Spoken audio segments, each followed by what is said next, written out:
गजाननं भूतगणाधिसेवितं कपीर्थजम्बूफलचारुभक्षणम् उमासुतं शोकविनाशकारकं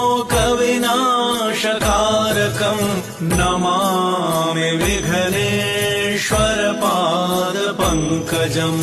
गजाननं भूतगणाधिसेवितं कपीर्थजम्बूफलचारुभक्षणम् उमासुतं शोकविनाशकारकं नमामि विघ्नेश्वरपादपङ्कजम् गजाननं भूतगणाधिसेवितं कपीर्थजम्बूफलचारुभक्षणम् उमासुतं शोकविनाशकारकं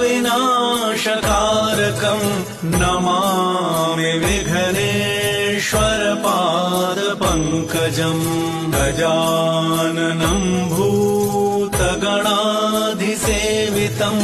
कपीर्थजम्बूफलचारुभक्षणम् उमासुतं शोक